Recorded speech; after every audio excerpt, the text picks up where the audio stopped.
à la 9e émission de la série Pistes de réflexion pour se prendre en main. Nous sommes rendus à la 5e causerie, donc la dernière de cette série. Nous verrons dans cette causerie qui s'intitule « Réalisation de soi », nous verrons le premier problème d'orientation. Alors, c'est l'orientation versus l'éducation. Ensuite, il sera question de la valorisation dans le travail. Dans la deuxième partie, donc pour la semaine prochaine, nous échangerons sur la confiance en soi-même et envers les autres. Nous réfléchirons sur différentes valeurs humaines et spirituelles et nous parlerons de la communication. L'orientation versus l'éducation ou vice-versa. En somme, le premier problème d'orientation, c'est de devenir soi-même. Et devenir soi-même, c'est d'abord une question de personnalité. Alors, nous sommes un être raisonnable et équilibré.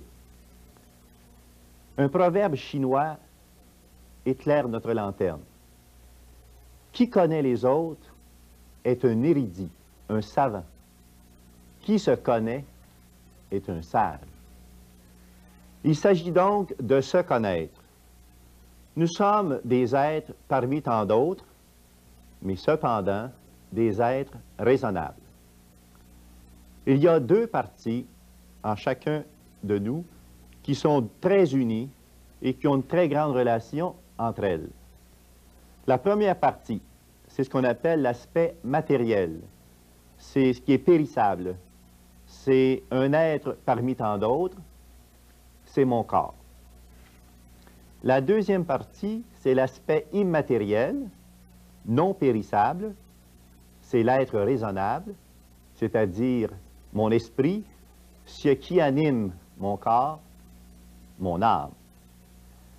Nous devons assurer un équilibre entre ces deux forces bien distinctes qui se trouvent dans chacun de notre être, et il s'agit du physique et du psychologique. Chez l'enfant, le physique a la plus grande part. L'esprit sommeille. C'est l'instinct de conservation. Chez l'adolescent, l'adolescente, c'est la croissance rapide des forces physiques. Puis, parallèlement, toutes les facultés de l'adolescent, de l'adolescente entrent en éveil et croissent sans cesse. Ici se situe la problématique. C'est que le développement physique et psychologique ne s'opère pas simultanément et de façon égale. D'où naissance de difficultés, incompréhension de soi-même et problèmes de toutes sortes. C'est comme si le physique agit et réagit avant que l'esprit en prenne conscience. Voici différentes questions auxquelles nous devons trouver des éléments de solution. Qui suis-je? À quoi sert la vie que j'ai reçue? Comment l'utiliser à bon escient? Et que vais-je faire dans la vie? Suite à ces questions, il est essentiel d'aborder les aspects se connaître, connaître et connaître les autres. L'intelligence sera ma lumière et la volonté ma force d'action. Ainsi, je me formerai et je deviendrai ce que je suis. Connaître. Il y a un effort à fournir, la volonté à entraîner. Ce n'est pas la science infuse. Dans la nature, on se rend compte que le matériel est concret, plus accessible, mais il ne faut pas s'y laisser prendre. Mon intelligence me dira que l'insaisissable est beaucoup plus attirant et attrayant, et qu'ainsi stimulé, je me dois de dépasser le stade matériel pour découvrir cette partie en moi qui est si mystérieuse. voir, vouloir, agir. Voilà 3 éléments de base pour se prendre en main. Poursuivre son développement de mon intelligence est pour moi la condition essentielle pour voir clair et m'assurer le minimum nécessaire pour connaître, me connaître et connaître les autres. Toute sagesse réside dans l'équilibre de mes forces opposées.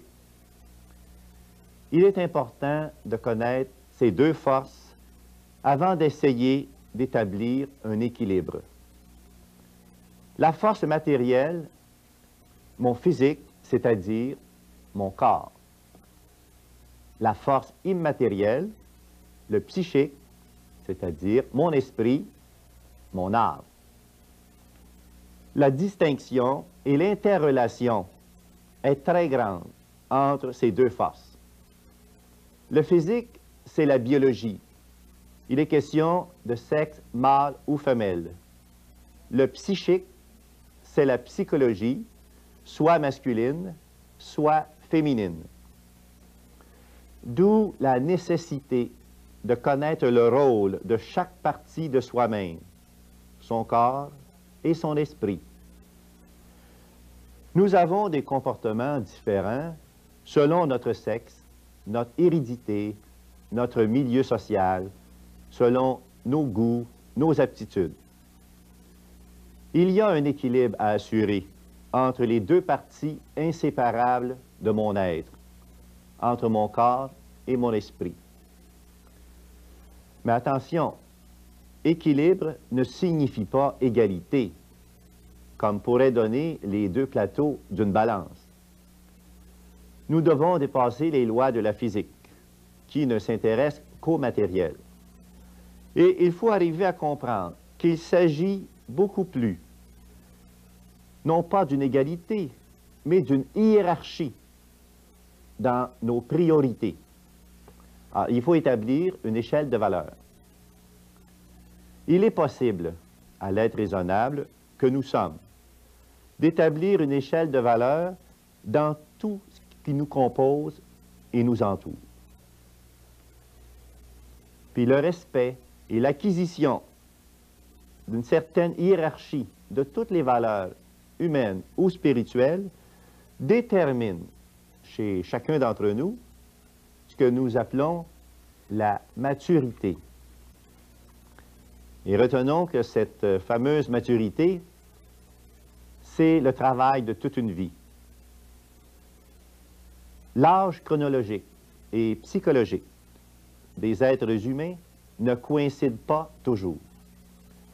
La différence entre ces 2 natures d'âge provient justement du fait qu'on est demeuré au stade de l'enfance ou encore que nous sommes demeurés un éternel adolescent, une éternelle adolescente, ou bien encore que l'on a su voir et vouloir devenir une personnalité d'une certaine maturité.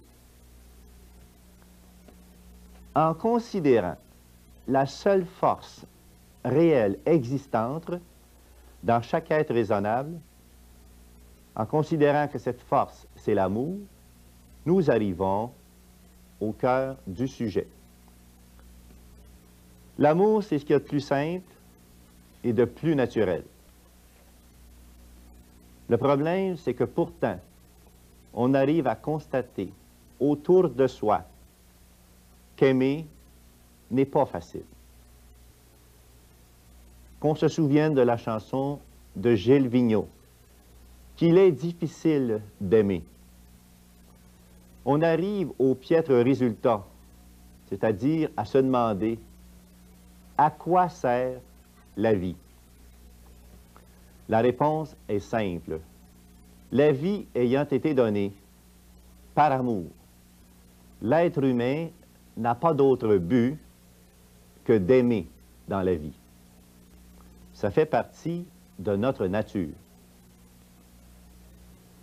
Maintenant, reste à savoir, qu'est-ce qu'aimer? Comment aimer? qui aimer. Et n'oublions pas que l'amour réel doit être vrai. En premier lieu, il est essentiel de distinguer aimer et s'aimer. Aimer, c'est un don de soi, c'est la générosité. S'aimer, c'est aimer l'autre pour ce qu'il nous donne. Alors, c'est un égoïsme calculateur. Il est évident qu'il est primordial de voir le piège qui nous guette tous et toutes, si nous n'y prenons garde. C'est ce qu'on appelle le faux amour, c'est-à-dire l'amour démesuré de soi. Nous appelons ça souvent la suffisance. L'amour véritable exige une connaissance de soi et une connaissance de l'autre. D'une part, comme premier critère, se connaître, connaître l'autre. Deuxième critère de l'amour véritable, considérant que cet amour réel est un don, il faut donc que je me possède avant de me donner. Alors, à 15-18 ans, puis-je aimer? Alors, c'est l'éternelle question. La question ne se pose même pas. Si j'ai bien saisi ce qu'est l'amour véritable, tout ce que je puis dire, c'est qu'à 15-18 ans, je me prépare à aimer. Et les trois quarts des problèmes que nous rencontrons sur notre vie d'adolescent, d'adolescente, de jeunes adultes ou d'adultes dits, entre guillemets, matures, tous ces problèmes sont montés de toutes pièces, soit par notre imagination, soit par notre égoïsme, ou par notre malhonnêteté envers nous-mêmes ou envers les autres. Enlevons nos verres fumés à couleur trop sombre ou trop rose. Regardons de façon naturelle, avec la limpidité que nous donne la connaissance exacte des choses et des gens. Soyons objectifs et réalistes. Alors seulement, nous nous rendrons compte que l'amitié et l'amour sont deux sujets éternels qui valent réellement la peine d'être vécus. Et pour ce faire, il faut absolument nous en occuper et ne pas attendre des autres ce qu'ils ne peuvent pas nous procurer.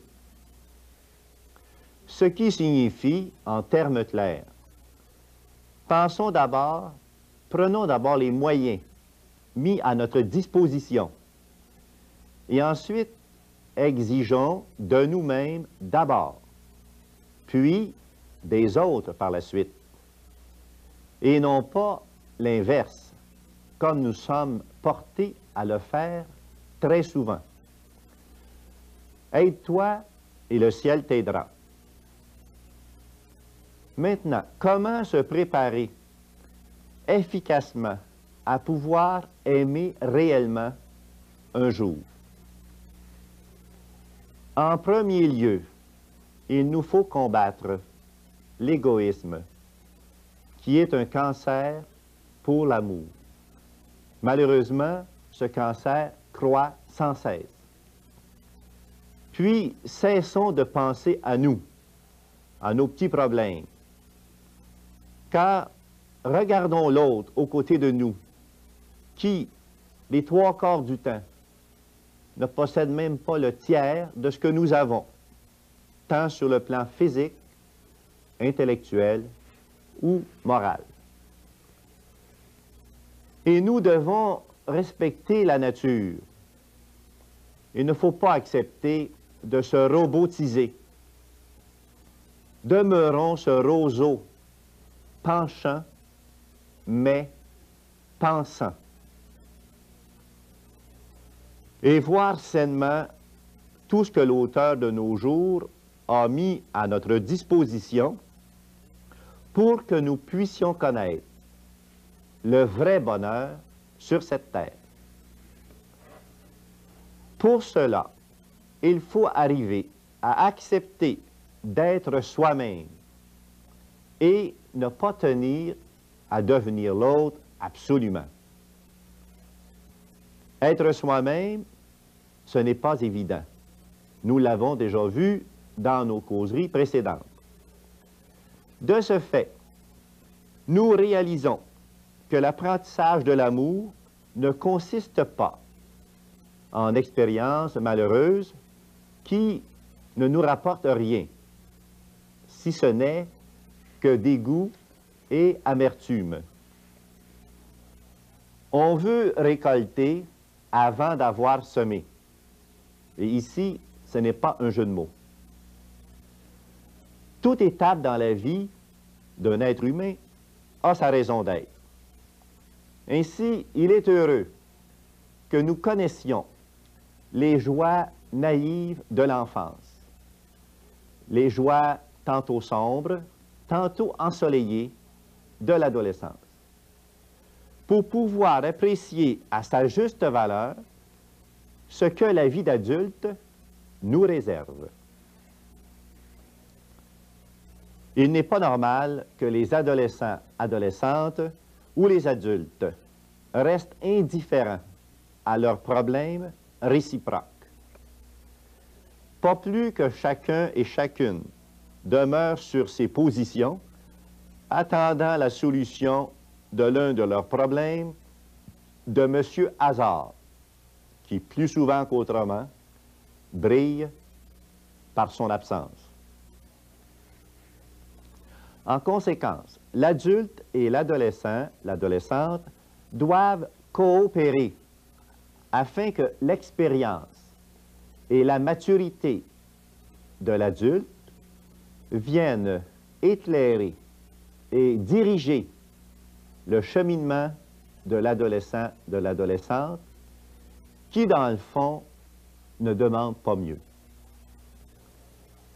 Et il est tout à fait normal et recommandable que les adolescents, les adolescentes et les adultes s'intéressent à leurs problèmes réciproques et qu'ils fassent en sorte, et en leur pouvoir et connaissance, de mener une vie riche et exaltante.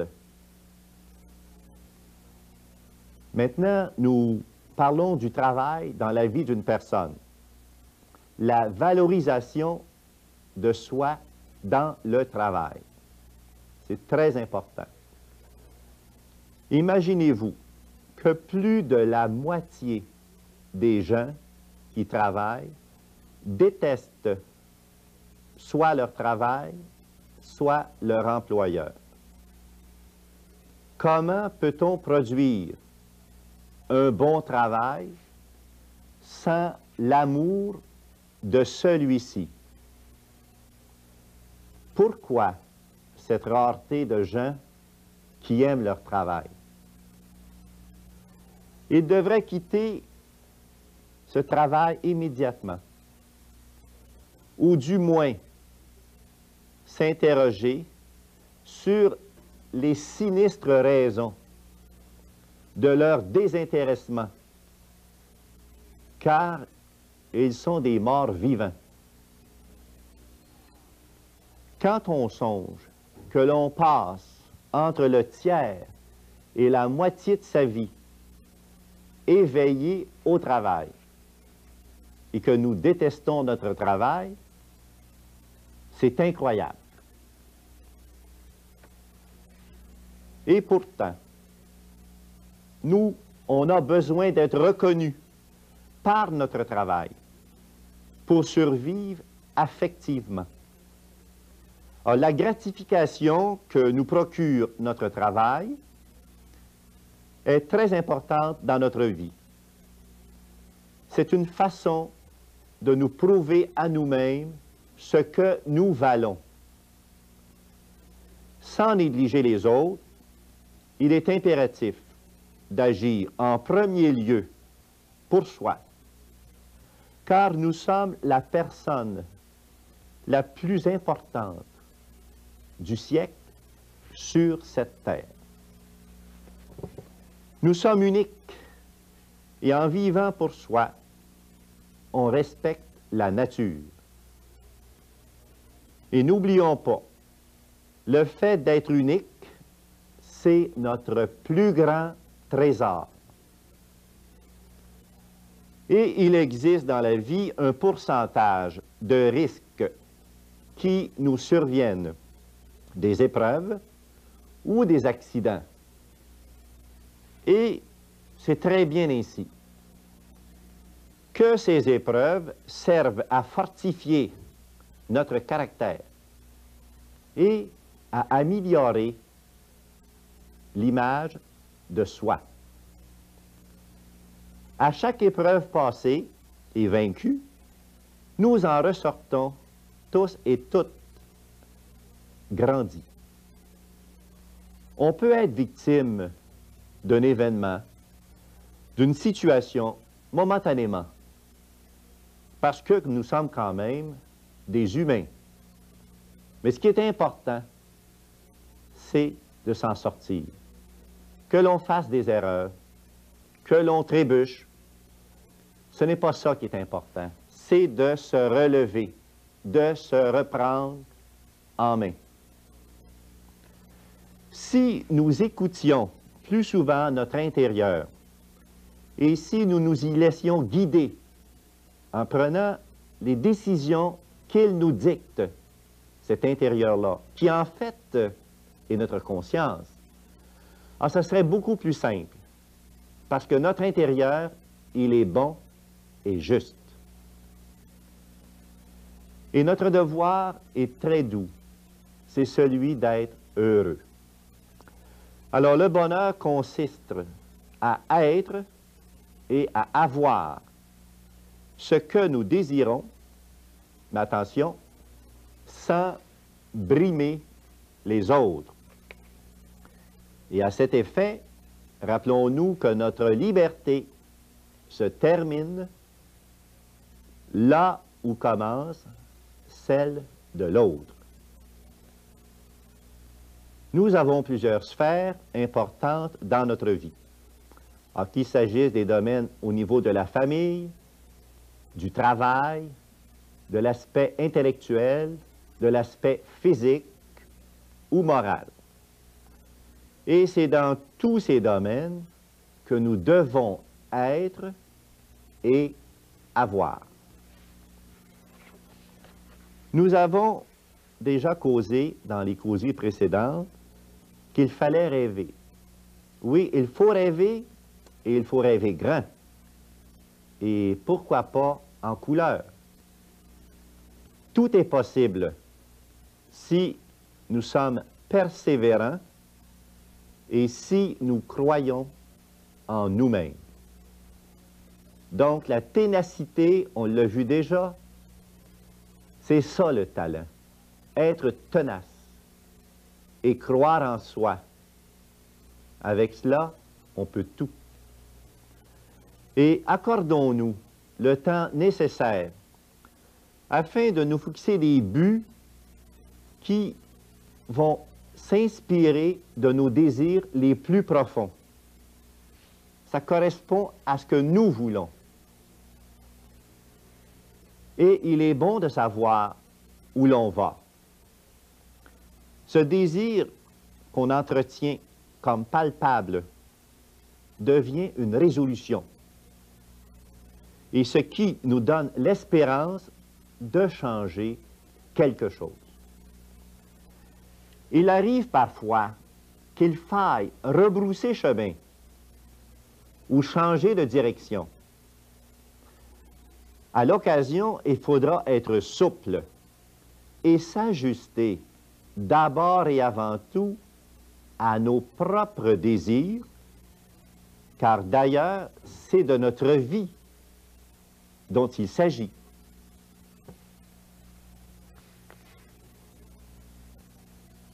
En conclusion de cette première partie, les gens sont plus impressionnés par la profondeur de notre conviction que par le brio de nos raisonnements. Et ils sont plus impressionnés par notre enthousiasme que par les preuves que nous pouvons leur servir. Celui ou celle qui n'a pas de satisfaction qu'apporte l'amour de son travail ne peut pas réussir ce qu'il entreprend. Très peu de gens s'arrêtent pour analyser la relation qui existe entre eux et leur travail. Si nous nous habituions à faire cette analyse, nous aurions moins de surprises. Et l'emploi que nous occupons n'est qu'un moyen pour nous permettre d'atteindre nos objectifs dans la vie. Celui ou celle qui considère son emploi comme un moyen pour atteindre son idéal, et donc que la fin est plus importante que le moyen, bien, cette personne-là pourra vaincre toutes les difficultés à venir. Et la valorisation personnelle dans le travail sera directement proportionnelle à l'intérêt, aux besoins et à la participation de chacun d'entre nous. Alors, n'oublions pas, dans cette partie, ce qui est important, c'est de se connaître, connaître les deux parties très reliées, notre corps et notre esprit, reconnaître qu'il est très important, quand on veut aimer, que cet amour soit, considéré comme un don. Deuxièmement, que pour aimer réellement, il faut se connaître et connaître l'autre. Et en définitive, notre travail doit être considéré comme un moyen d'arriver à respecter les objectifs de notre vie et à réaliser notre idéal, qui est toujours le même, devenir soi-même. Alors, c'est terminé pour cette semaine. La semaine prochaine, nous passerons à la deuxième partie. Au revoir et bonne réflexion.